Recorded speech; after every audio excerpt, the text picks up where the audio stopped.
two of the seven archetypes have negative externalities actually to being gifted, and they tend to come from being under-enriched, under-fulfilled. You end up with a population that everyone says, oh, they're gifted, they'll be fine. They can teach themselves, or they don't, come on, they're gifted. And what really happens is they're from small, they're still children, they're kind of brought up to realize, the system doesn't really care about me. It doesn't have my back, and it doesn't really cater to my needs. And then they grow resentful, they grow disgruntled, and you have, a disproportionate amount of your gifted students now that drop out or perform poorly or have, depression, mental issues, because now they have this, they're carrying this weight of, oh, you're gifted, everything will be fine. And then as soon as something's not perfect, it's like, oh, well, I should have been perfect, I was gifted. But they're not getting the support that they need to actually maximize their potential. So we're aiming to do something different.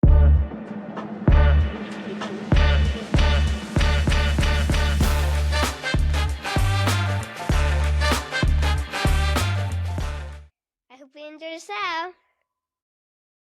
Hello, everyone, and welcome to another edition of the Bitcoin for Family show, where every guest is your new BFF. That's your Bitcoin friend forever. I'm Scott from Shamri, and it's once again an honor to have you all here.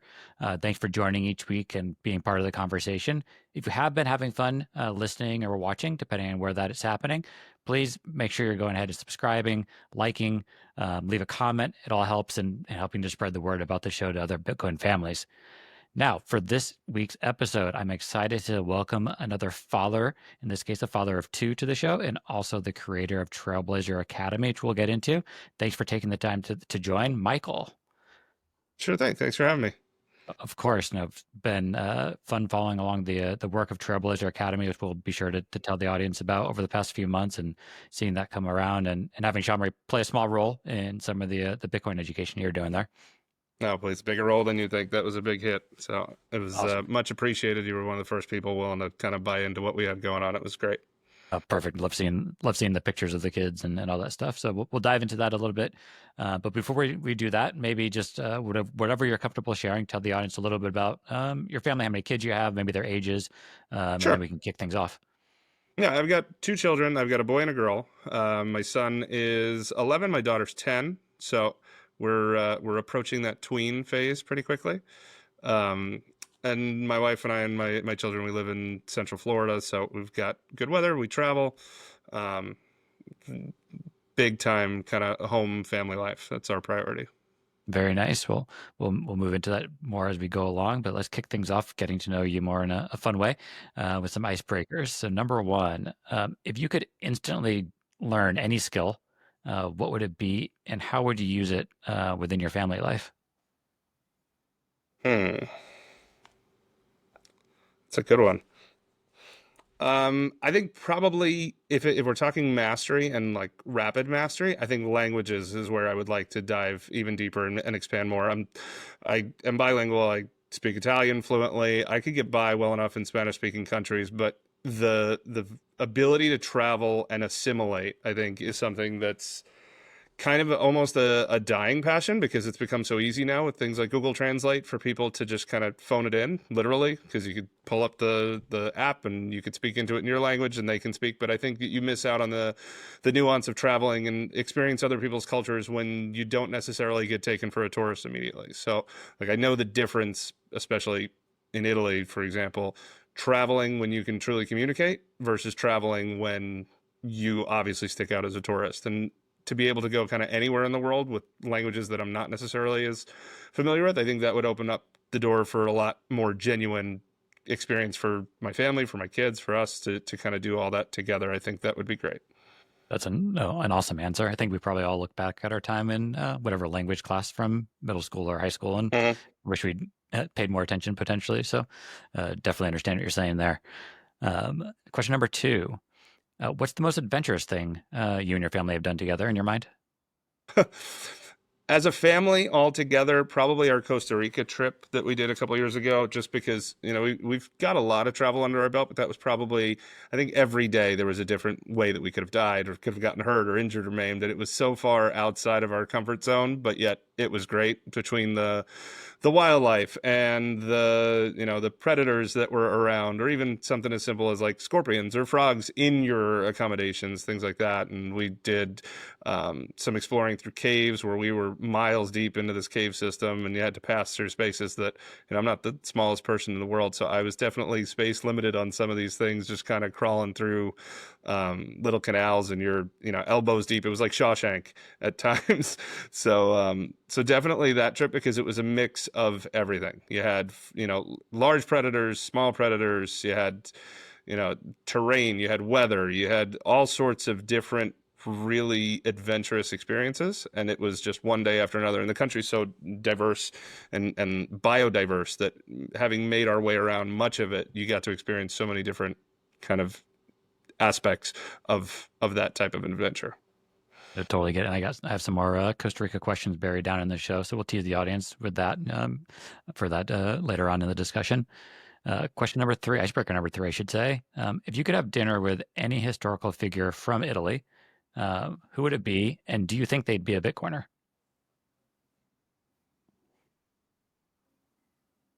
I would probably have to go with Da Vinci. And we're predating Italy. Everybody thinks about Italy as this construct that we know of it now, but Italy's actually a younger country than the U.S. But if we're going back all the way through that geographic area, I think Da Vinci would probably be the most interesting figure, because he was so unique and so diversified across all of the fields of study. He wasn't just an artist. He wasn't just a mathematician, just an engineer. And everything he did with such mastery. So I think that he would be a pretty incredible figure to actually connect with. And I think because of his ability to cut against the grain, or willingness to cut against the grain at that time, I think that Bitcoin likely would have been a pretty natural fit for him. Probably, I'd agree, probably a pretty good guess there on that side of things. And lastly, on the icebreakers, what's the best surprise you've ever received from your kids?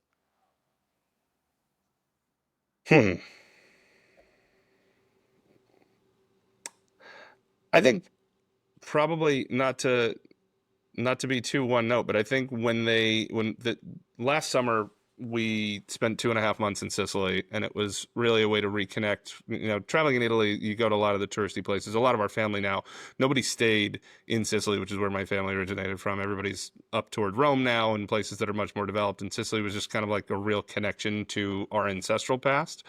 And my kids have always kind of gotten by, because those other areas, you have enough people that speak English. And like, I've raised my kids bilingual, and I've always spoken to my kids in Italian, but they're always hesitant when they're that next generation to like speak it back.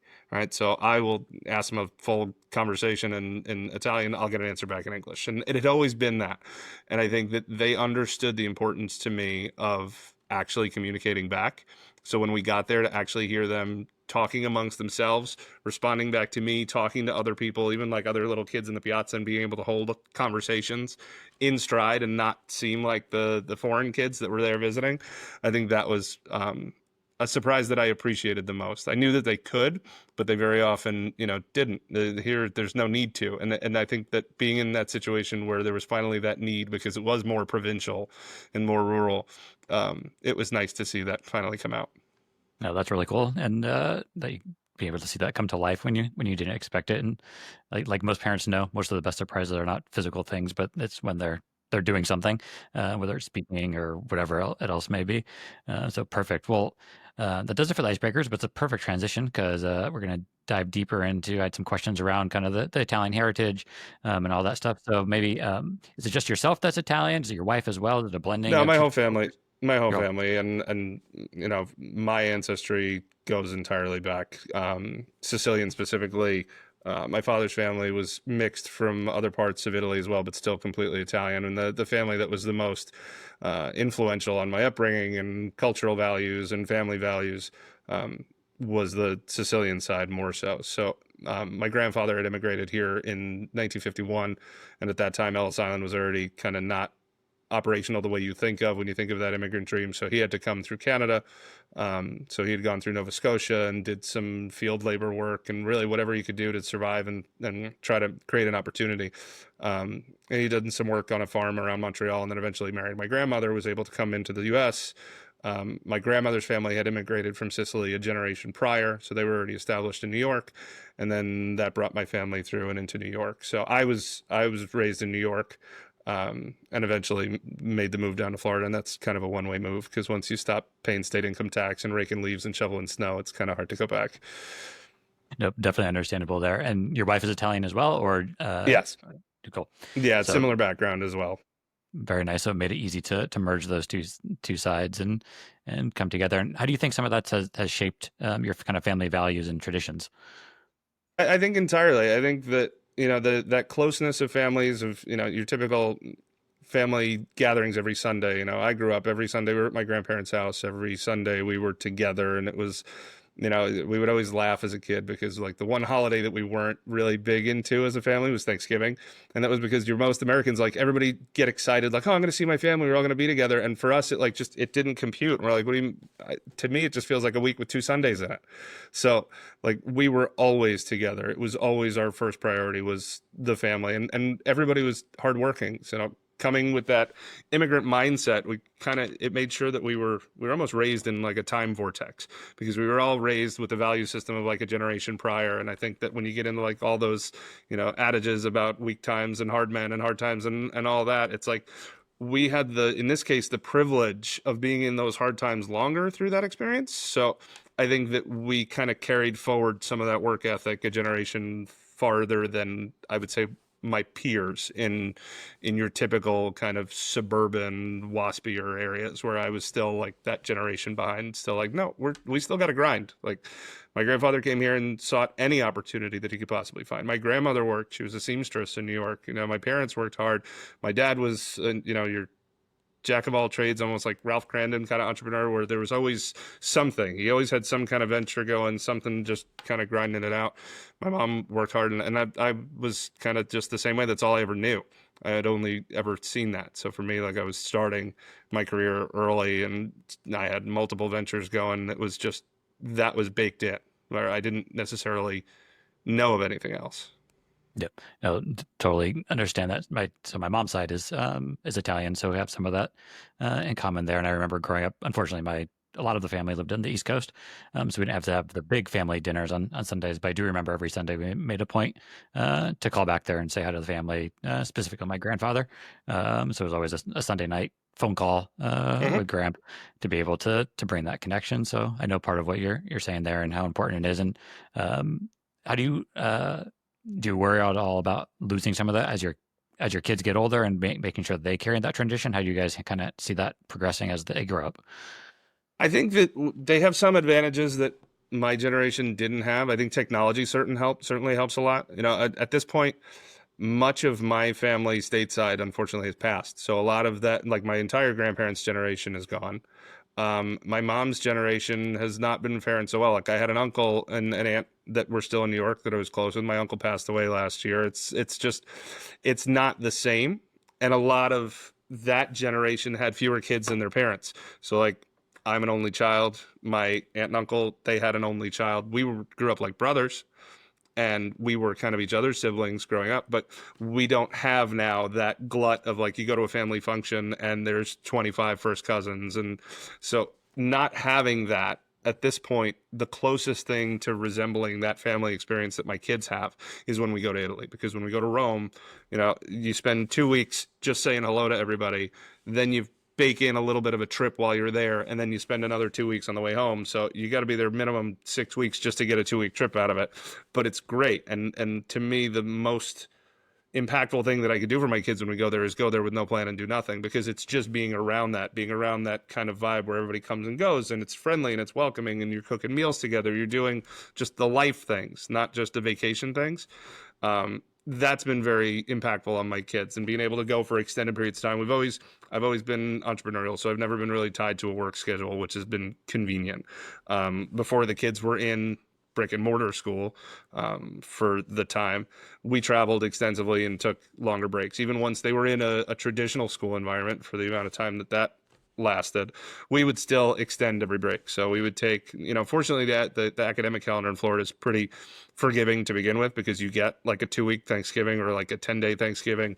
You typically get a 2.5 to 3-week Christmas. And we would extend that. We would stretch and do, a month in Christmas, and we're going to see the holidays in another culture. Or last year we did, Budapest, Prague, Vienna, and Bratislava for our Christmas break, and we stretched that too, just to kind of get those longer trips in where you get to really kind of experience it more than just, like being on a cruise or on a tour where it's bang, bang, bang, and you got to go. So that being said, we've spent a lot of extended trips with the family in Italy to form those relationships and bind that. My kids were baptized in Rome. They were, christened in the oldest church in Rome, and then went across and were blessed on the altar of the Sistine Chapel. Like they have roots there. Their godparents are there. And to circle back, the technology now makes it so that they can actually maintain those relationships. Like my grandparents' house was just in the process of being sold not too long ago. So I actually just made the trip back down from New York with a lot of his things. And I still have my grandfather's case of like the old airmail envelopes with like the blue and red stripes around the outside. And I can remember my grandfather writing letters to his siblings, once every 6 months or so. And he'd have to write it in an envelope, put it in the letter, or put the letter in the envelope, put a stamp on it. And then they would actually like put sheets around it and sew it so that nobody would open it. And like, it was this big process just to communicate, not even as much as you and I have already spoken here on this podcast. It was such a difficult, laborious process to try to maintain those relationships. Whereas now, like, my niece just celebrated her 18th birthday over the weekend, and in Rome, over there, that's like their big birthday. That's the Sweet 16 quinceañera on steroids. We were able to be, a part of her day, a part of her event. My kids got to have a quick video call with her. Somebody's going to the store and they remember back to a time when we were together and we're like, hey, what was that thing that you got? What like, to be able to call each other and have that day-to-day relationship over even the trivial things, I think makes it so impactful on the kids because they can still have that relationship. For sure. It definitely does. Do the kids, because of that, still get excited to, you've gone a few times, so they get excited each time you guys are going over to meet the family over there? Yeah, no. Yeah.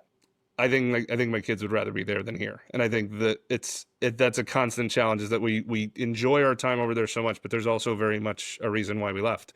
And it is great to visit, and it is great to tie into the family and the cultural aspects, but societally it's so broken that there's very much like, I don't wish it for my kids to be there with no opportunity. And, there's this whole digital nomad life that's kind of creeping in now, where there are abilities to take the benefits of being American, but also the flexibility of being anywhere. But realistically, it's a society that's kind of going backwards. So it's hard. It's beautifully cursed in a way, because for as great as it is, and as much of our best memories are always kind of formed there isn't that long-term potential for my kids to see success there. So I have to kind of keep them grounded and remind them of, why it is that everybody in our past generations did the hard things they do to make sure that we had an opportunity in this country. Makes sense. Do you think that whether it's your family members or just people in Italy in general, do you think they feel similarly and see the opportunity similarly? Or do you think it's something that you're able to see from the outside because you've seen both sides? I think the ones that have left tend to see it more. Especially the ones that left during the hardest of times, and then see the generational change there. The people that are there are somewhat, I think, in this Stockholm syndrome kind of situation, where they don't necessarily know that they see it to the extent because they don't ever leave that vacuum. And I think that propaganda runs pretty rich over there. There's state-controlled media. It's not a free and open exchange of information the way that we have here. So I think that it's easy to become complacent over there and just, this is the way it is, when you don't kind of leave it to realize exactly how broken some of the aspects of their society are. Makes sense. On the more fun side of things, for those that are listening who maybe have never been to Italy and are thinking of going, let's say they're putting together a 2-week trip or something like that, what would be your recommended itinerary for something like that? Sure. I think it's always going to depend on their interest, because really it's a country that's got so much to offer. If you're going for the religious, or if you're going for the art or the history or the food or the wine, and even like regionally, that's the beautiful thing about Italy, is that you can go back 25 times and have a completely different experience every time. I think if it's your like once in a lifetime trip for your honeymooner, or somebody that, turned 18 and want to see the world, I think you've got to hit Rome, obviously. You've got to hit Florence. The Amalfi Coast, I think there are several areas that are kind of similar. The Amalfi Coast gives you a similar experience to like the Cinque Terre area and some areas in Sicily and Sardinia, but I think the Amalfi Coast is more compact and gives you a good experience between Capri and Naples, Sorrento, Positano, Amalfi. That whole kind of cape is a great experience. White Lotus has brought a ton of people to Taormina in Sicily now. But Taormina and the Amalfi Coast, again, you're getting that similar kind of cliffside, beautiful water, beautiful culture. I think if I had to do a 2 week, I would probably do Florence, Rome, Amalfi Coast. Um, I would then be even more eager to go for the second trip because I think that's when you really get to dive deep and you get to go through the food culture in like Emilia-Romagna, and that's by like Modena and Bologna, Parma. The best restaurants in the world are there. The best foods in the world are come from there. It's actually, we had taken our kids, we ate at Osteria Francescana right after they had won the prize for, top restaurant in the world. And there's so much pride in what they do there food wise. So when you think of like your savory, that's going to be there. Whereas obviously everybody knows Tuscany for wine and Chianti, and Tuscany would be more your wine trip. And you go into the south of Italy, and now you start to get into your mozzarella and campagna and your cheeses and things like that. And then the sweets get better the further south you go. So like most Americans, the further north you go, the less it resembles what you think Italian is, because the Italians that immigrated here tended to be from the south because they were coming here seeking opportunity. Whereas the Italians from the north that left post-war, for example, because they were seeking other opportunities, the ones that had financial stability already tended to be from the north, and a lot of those are the ones that went into South America, into like Argentina. There were more investment opportunities, more opportunity to kind of compound success. Whereas those that just wanted to work hard and seek any opportunity whatsoever tended to leave from the South, come into the U.S., and that's really the culture that was brought with them. So a lot of what we see in this country now as your Italian culture or your Italian American culture tends to be, Napoletano, Sicilian, heavily inspired by those areas, really from Rome south, and anything north of Rome, you start to get a different kind of class in terms of the interests and the exports. It becomes a little bit bougier the higher you go. Gotcha. Well, I've only had the pleasure of being able to get over to Italy once. I was in my early 20s. It was Venice, Florence, and Rome, which was awesome. Seeing the Colosseum and all that stuff, I remember vividly. But I know when I make that next trip, I'll be sure to hit you up with the more detailed recommendations Absolutely. to get something planned. And so you mentioned through all that one of the things that's nice as your kids have kind of migrated through different school types, if you will, public, private, and now Trailblazer. Kind of talk through kind of how that transition happened from the more traditional to Trailblazer now, and then we can touch on more of what Trailblazer is as we dive into that as well. Sure. So I've always just wanted to put my kids in the best opportunity to succeed and be enriched and have their interests met, but also get them what they need.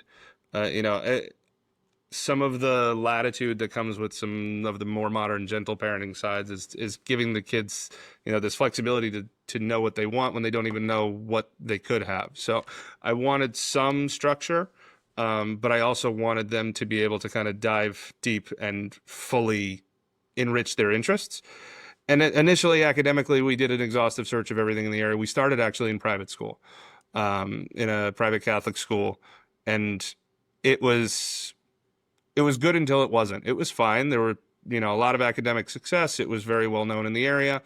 And then there were some administrative changes ultimately that kind of changed the focus and the priority, and it got to be less of a priority for achievement and success and more of a priority for the social side and turning it into a country club, or really just something that was going to be more inclusive to cash checks and make money. And it became more of an enterprise. So we left there and we went to we again did a whole nother exhaustive search, explored our options, ended up at a local public school, and the experience was great. I was impressed because they had a gifted program within the school that kind of siloed the kids that had the potential to achieve and really pushed them harder, and it was differentiated for their needs. So my kids were there for a while, and again, you go through changes over time, and I just felt like the changes were never in a positive direction, and ultimately they were suffering as the system became more and more formulaic and more color by number, a lot of just robotic script reading, and just it was getting the point where my kids went from being excited to go to school every day and excited to come home and talk about what they learned to, I started to see that change where they weren't valuing it as much. They weren't enjoying it as much. They weren't, and they were coming home, they weren't really learning as much either. And ultimately, I think the public education system realistically is a flawed concept because it's broken from the top down. Because especially if you're talking on the gifted and high achieving side of things, because all of the funding mechanisms for the education system stem from something like ESSA, which is the Every Student Succeed Act, right? So the Every Student Succeeds Act replaced No Child Left Behind, and both sides of the aisle kind of toss the political football back and forth. In this case, they've both kind of screwed it up royally. So what we currently have is a model called ESSA, and ESSA drives how schools are funded, how schools are graded, how schools are held accountable, and there's a disproportionate weight now on achievement in the lowest quartile. And as soon as you do that, now you get into this lowest common denominator teaching, and this lowest common denominator, as Buffett says, you show me the incentives, I'll show you the outcome, right? So the incentive model is entirely flawed and broken. And you see that in the decision-making that happens in public schools at this point, because the decision-making in public schools is always to prioritize learning gains in the lowest quartile and not necessarily proficiency, achievement, or anyone excelling to mastery. We get this in Florida, there's a state test that's 1, 2, 3, 4, 5, kind of like AP scores. 3 is proficient. Really, the money, though, is in getting a lowest quartile student to just show a gain. Or if you get above a 3, there's less and less incentive to go from a 3 to a 4 to a 5. So you get this culture where it's like, oh, we'll teach them to a 3 and move on. What does that really show them, right? We have the kids that have the ability to that. They shouldn't be getting the message that's, oh, we'll teach them to a 3, and if they're going to get a 4 or 5, it'll come from background knowledge they have from home. Well, no, I think the school, if the school is going to sit there and focus on making sure that the student that gets a 1 goes from a 1.1 to a 1.2, then they should make sure that a student that is knocking it out of the park and gets a high 4 then pushes to achieve a 5. But it doesn't really work that way. And then the schools get graded, which is never on a grading system that like you or I would have been graded as kids, right? Because 90s and up were A's, now a 62 is an A. So if a 62 gets you an A school, right? We changed the denominator to make the narrative suit what the school wants to reflect. And that's not really telling a clear picture. But you get this big PR push and this big marketing campaign. Oh, we've got A's. That's fantastic. But what does it really mean? So to that end, like ESSA, as far as how it kind of plays with the incentives, a lowest quartile student that makes a gain and gets to proficient counts basically 3 times towards a school grade. A gifted student that gets a perfect score year after year counts once. So where's the emphasis going to be? It's going to be on the formulaic color by number that tries to get that low student from a 1 to a 3, because you're getting triple the bang for your buck on moving that one student versus moving your gifted student. So the end result is a gifted population that's not getting their needs met, not getting enriched. And when you go through it, we haven't really touched on my background, but I was a serial entrepreneur my whole life, and then eventually started to divest to spend more time with my kids. That put me in the school system because I was volunteering, and then like a frog in boiling water, I didn't feel the temperature going up, and I went from volunteering to, hey, would you substitute teach, to, hey, would you, you've got an engineering background in the state of Florida that pre-qualifies you for a teaching certificate. Would you go ahead and get certified?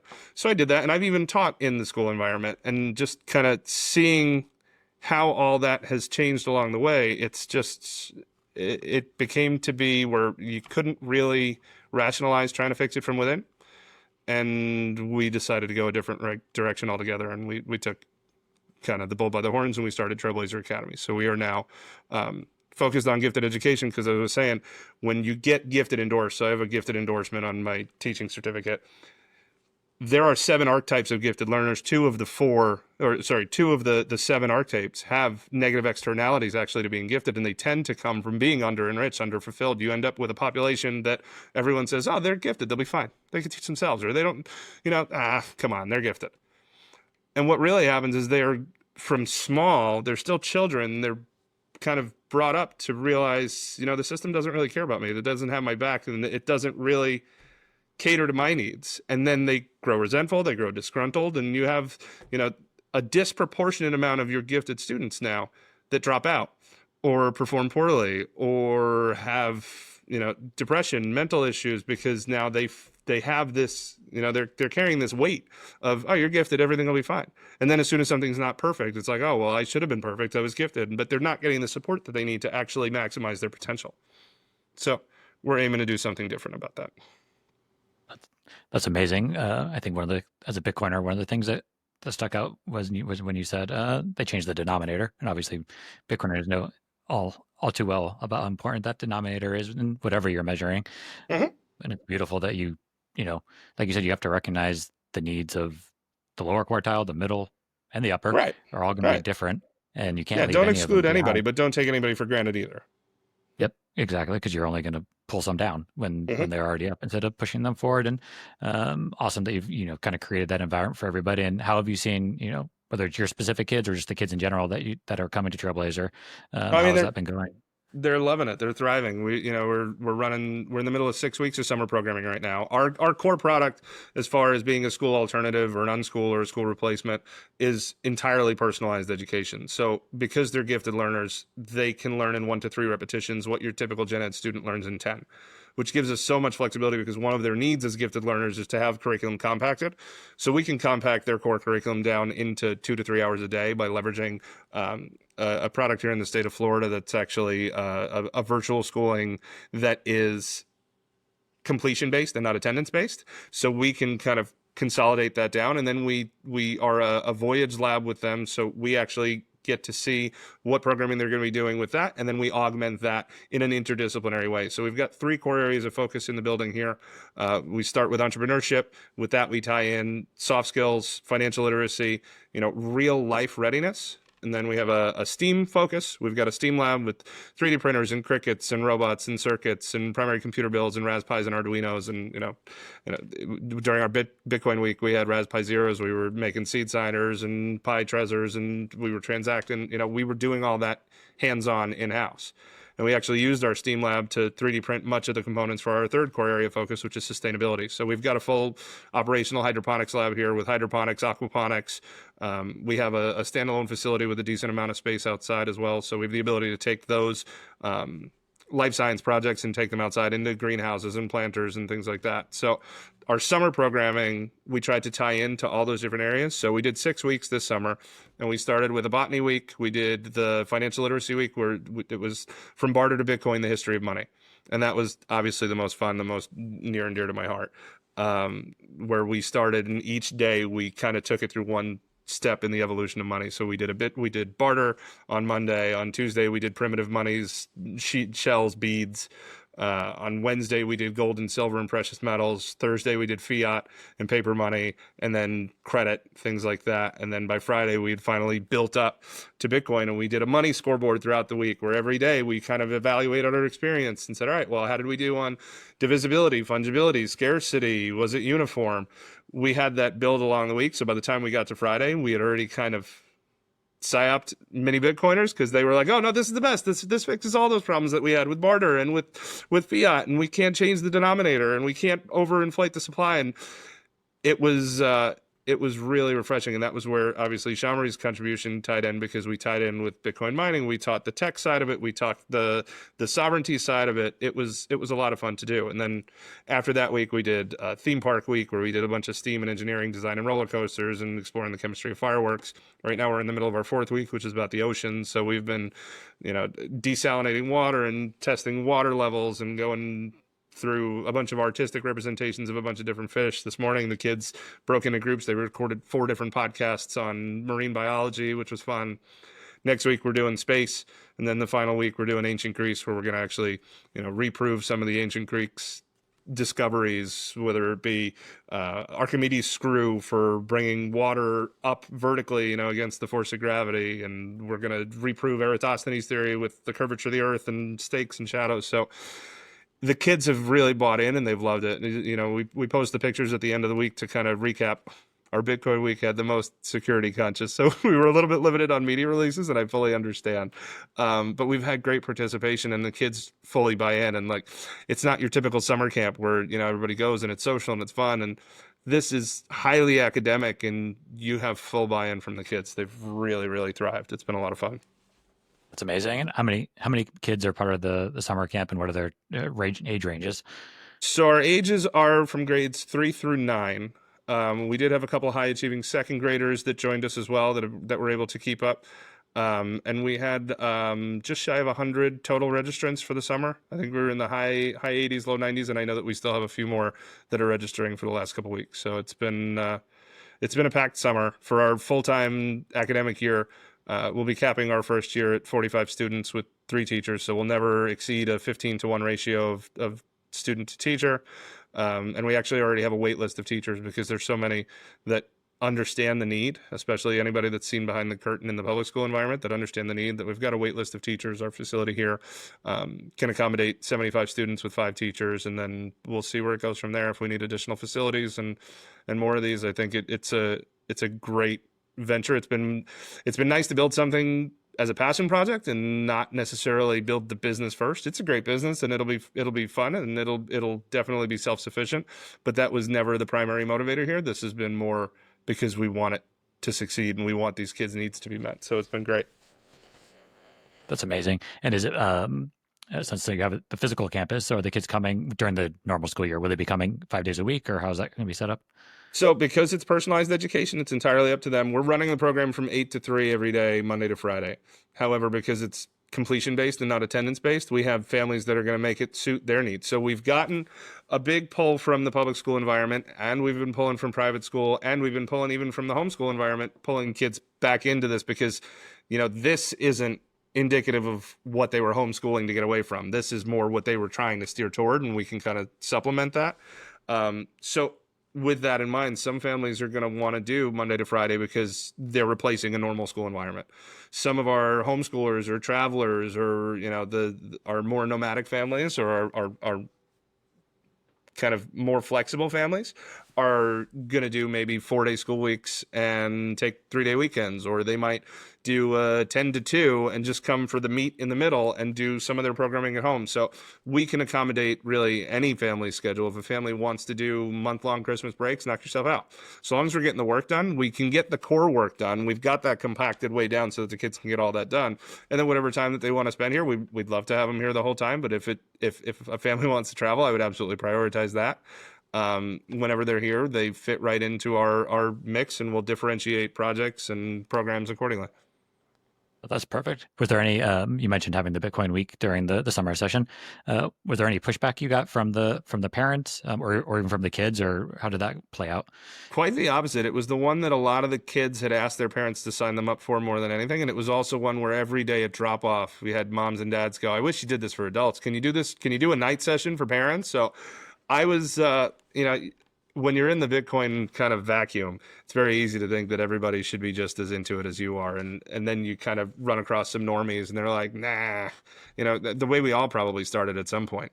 But it was refreshing to run a program and actually have the parents be like, I hope I'm not too late to the party. Maybe he could come home and teach me something. And if not, I wish you were doing this for family. So we are going to do, family inclusive events. We're going to really try to build a strong community within our families here. So we want to do potluck dinners and family game nights, and we'll do maybe some guidance and counseling sessions where we want to educate the families a little bit about some of the natures and needs of their gifted students. Because as a parent, it's not something that you really know. It's not something I knew fully as a parent until I took the coursework as a teacher.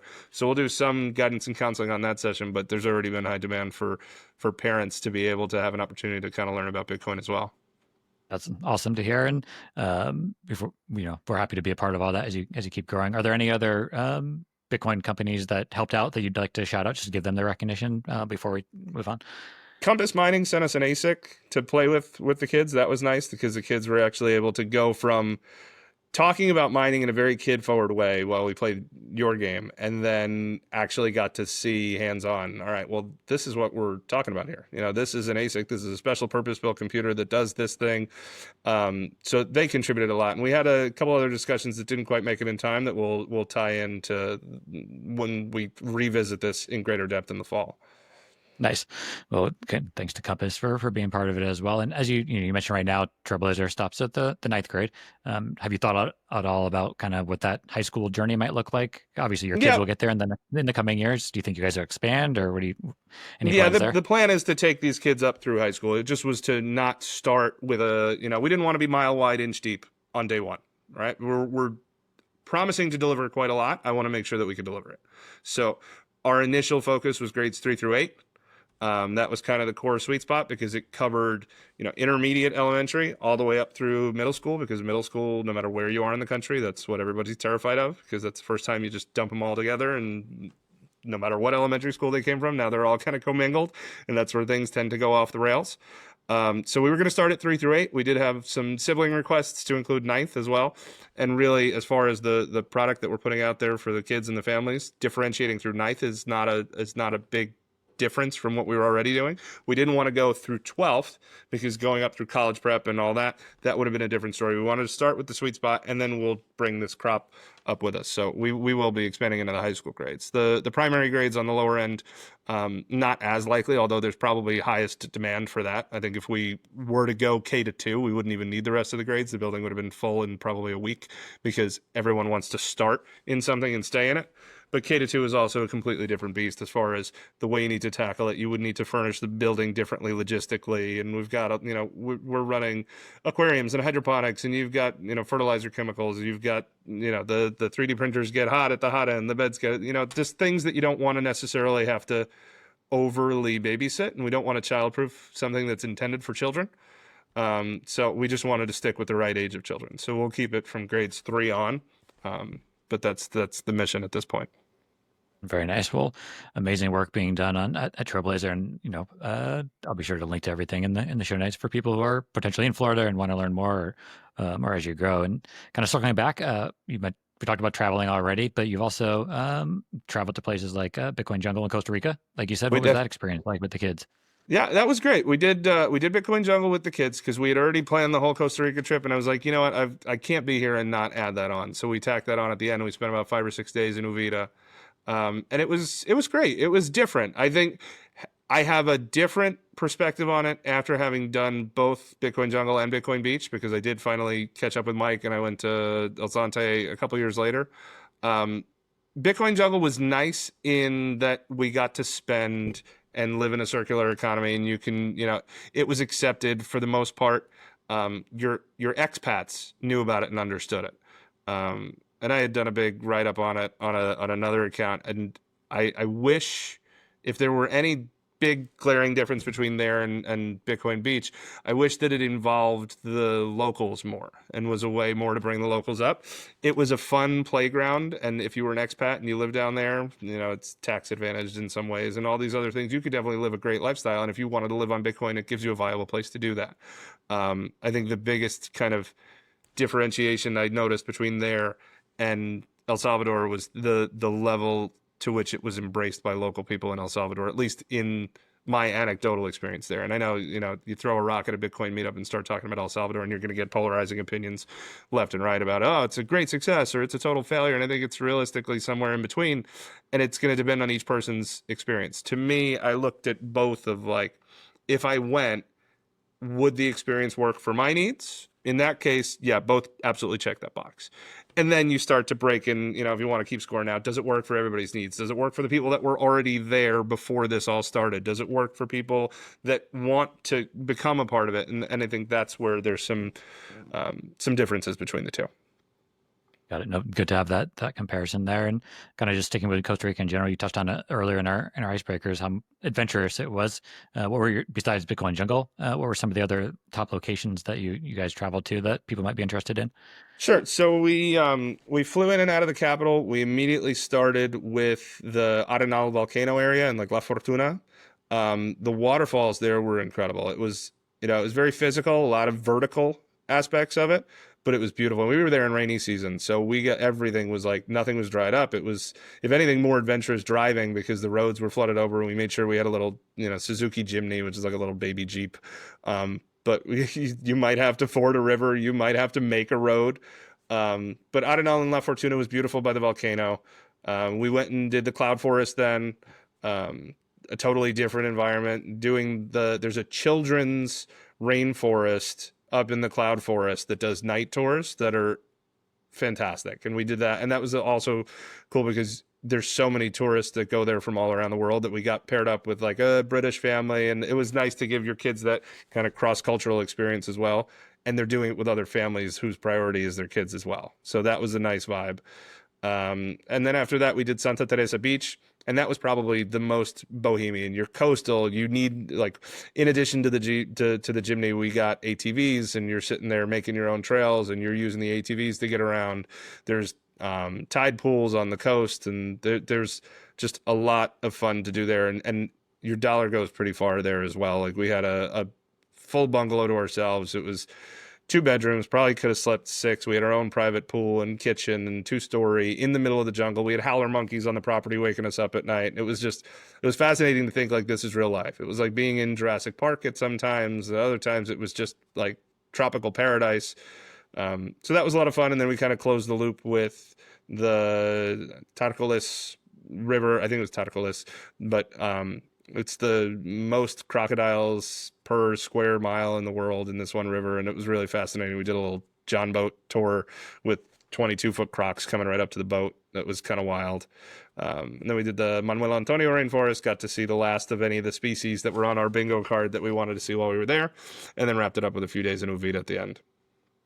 Very nice. No, that I will co-sign to Costa Rica as well, especially during the rainy season. We got to be there about a year ago.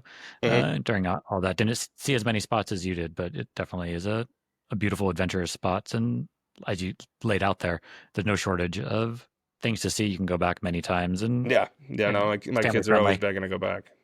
Oh yeah, definitely would go back. We did we're at the volcano as well, and did the zip lining there. When Charlotte was 5, she did Tarzan swing. She still talks about it to this day, being able to jump off there. So for those out there looking for a fun, family-friendly trip with adventure, definitely co-sign Costa Rica as well. And besides that, you guys have also been to PubKey in New York. Was that for, speaking on the Bitcoin traveling side of things, was that for an actual event, or did you guys just stop in? No, we just to say you've been there? So I grew up there. Earlier this year, I had to go up for a family member's Sweet 16 party, so we were going to be up in the area anyway. So I brought my daughter with me, and we went and we met a friend of ours who's also a Bitcoiner, and we met him and his daughter. He works in the city. He's worked on Wall Street his whole career. So I was like, we're both here. Why don't we go check it out? So we went to PubKey. It was nice. It was different seeing that in New York City. It's an environment that kind of it's morphed a lot over the years, and it's a lot different than it was when I grew up. But it was like a little patch of Bitcoiner life in an otherwise, let's just say, interesting city at this point. Yeah, no, it is a good place for. If you guys go to if people are out there go to PubKey, you might spot our monsters in there. Thomas has some of our products in there that you can pick up. So if you're in New York and you want to grab something, you can pop into PubKey, have a burger, and grab some Charmery stuff as well. Throughout all the, you've mentioned so many travels. What are some of the kind of life lessons that you think your kids have learned through all these travels that you think they'll take with them as they grow up? I think probably humility more so than anything. It's easy to assume that a lifestyle of traveling all the time is always just highfalutin, and that's really the opposite of what we go for. We do try to do some of the nice things, and we'll splurge on a nice restaurant and indulge there, but we don't do the coddled, private jet suite at the Ritz. That's not our vibe. That's not what we want. Like my wife and I did some of that for our honeymoon, and that was a one-off. But like when we travel with our kids, we want to be experiential. We want to be, especially if we're going to another country, we want to be part of their culture. We don't want to be in this little insulated American-friendly, go to a Marriott, or like I want to stay in a hostel in this country, or I want to go and I want to interact. That was what my wife and I really liked in El Salvador, of going to like the pupuserias or like Mama Rosa, or there's another one, Pupuseria Jesse, which is like right in the middle of Bitcoin Beach area there, and you go in and it's just it's in between trees, like in somebody's backyard, and it's run by like a 10-year-old that's running a full-on restaurant better than most of the people. Like I grew up in the restaurant industry too, with my family having restaurants. That was a life that was familiar to me, and I know how much work goes into it. It's like a 10-year-old sitting there just on a Tuesday night taking pupusa orders at 11 o'clock at night, and it was just I love that aspect of it. So a lot of the times when we go, we try to make sure that my kids get to experience the reality of the culture, both pro and con. Yes, there's the beauty. Yes, there's the nature. Yes, there's the fun. But this is also what life is like for these people. So we make sure to make it a point of, in Costa Rica, it's part of the global South, right? That's the current term for countries like that. So it's part of the global South. It's not necessarily as cush of a lifestyle for the people that are actually there as what you're visiting. You got to appreciate that. You can't just show in like this. Oh, this is just here for me to have a nice vacation at. And it's the same thing when we go back to parts of Italy, even in Sicily. Sicily's dead at this point. Like I love it. It's beautiful. That's where our cultural roots are, but it's a dead and dying place, and they get to see it with their own 2 eyes. We've got cousins and nieces and nephews that are like, I got to drive 2 hours just to get an opportunity to go see a doctor, or like when I grow up, I need to leave in order to be able to have a job or be employed, they get to see pros, cons, all of it. I don't really filter it for them. I don't give them the Disney World experience everywhere that we go. So that humility aspect, I think, is instrumental in how we plan our trips. Perfect. And all that stuff that you can't learn in school, whether it's a school like Trailblazer or traditional school or just homeschooling, got to get out and let them see it for themselves. Do you guys have any places on your next list that you haven't been to yet? Japan is one that we keep talking about a lot lately. It's because we like to include my parents, or at least my mom travels better than my dad at this point. So my mom is pretty adventurous, and for as long as we have everybody around, we want to make sure that everybody makes as many memories as we can. So it's the one thing that I look back on, and like my grandparents were the biggest influences in my life out of anyone, and I appreciate every second that I had with them. But you never don't wish that you had more or did more things. So we make sure that we include my mom, so that my kids have a grandparent with them along the way. And Japan has been probably at the forefront of things that we keep kind of circling back to. Japan or even Reykjavik, and do something. We want to see the Northern Lights somewhere, and we're not quite sure the best place to do it, but probably one or the other. We did a lot of Europe lately, and a lot of Central America lately. So we've done Costa Rica and El Salvador and Mexico in the past couple of years. Europe, we did, for the longest time, we never really ventured outside Italy because, like I said, it takes you a month just to say hello and goodbye to everybody. So by the time you do that, you don't get anywhere else. But we've started this habit of going somewhere else on purpose and saying, all right, guys, we're going to be in Europe. You want to meet us? Come meet us. So that's where we've done like Amsterdam, and Belgium was beautiful. I would go back there in a heartbeat. And then last year we did the whole Vienna, Prague, Budapest, and Bratislava. That was fun too. But I think Europe is we've checked that box a lot lately. Same with Central America. I think it's time for something like totally different. Very nice. It's funny that you brought up Japan a second. I've done 2 recordings this week, and both times they've involved people bringing up trips to Japan with their kids. So for those listening, they'll get to hear that back to back. So and that person had loved it. So I'll co-sign that on that side of things. And for those parents, families out there that are kind of just diving down and hearing you talk about all this travel and kind of the longer travel, beyond the 1 or 2 weeks, but kind of that month or whatever it may be. What's some of the advice that you give families out there for planning it and diving into kind of going down that road? First thing, free yourself by not being high maintenance about what you need to bring with you. Like we do these trips, like we did 2.5 months in Sicily last year with backpacks. We did the 2 weeks in 4 countries in the middle of the winter in Europe last year with backpacks. You're not going anywhere that people don't live, and those people, when they need stuff, they can get it there too. So like, why limit yourself logistically by now I don't fit in a vehicle, and now I don't fit on the train, or now I got to stress about how I'm going to get this from here to there. Go light, take what you need, and just take in the moment. So as far as not overthinking the stuff that you bring with you, because everywhere that you're going has stuff too. All right. And it's just material things. So long as you got clothes on your body and whatever medical needs you might have, the rest of it you could figure out there if you really needed to. There's nothing that you need that badly that is worth lugging around an extra 100 pounds a person everywhere that you go, because it's a severely limiting issue at that point. And then just try to the best that you can to explore what those possibilities in all those places look like from the people that are part of that culture. Because I think that, especially now with AI becoming so prevalent, there are so many bad travel resources, because it's just, spit it into Grok or ChatGPT, and you got to make an Instagrammable post of, oh, these are the 8 sandwiches you need to try here, and it's like, all right, that's just what came up in SEO the most prevalently. That's not who you and then you go to those places, and like nobody that's actually from there would ever touch that place in a million years. So, try to connect with a local to the extent that you can find a local, or forge a relationship, or enter a forum with actual locals. There's a bunch of ways that you can better connect with the area than just, relying on, especially a lot of these Instagram posts and TikToks, and they're just kind of, it's like a puppy mill, just grinding them out. It's really not substantive more often than not. For sure, all great advice that I'm sure the listeners will be appreciative of. Well, before we get to the final two questions of the show, just want to remind everybody, if you are interested in any Sean Murray products, you're welcome to use code BFF Show on the website for 10% off. Come grab a book, games, the games that Michael used at Trailblazer Academy to learn about Bitcoin mining. Come along, grab something. Happy to send it your way. And like I mentioned at the top of the show, if you are listening, please be sure to like, subscribe, leave a review if you're really enjoying it. So let's wrap things up with our final two questions. And so a common saying in the Bitcoin space is Bitcoin is time. Another belief is that the scarcest asset the world has ever created is time.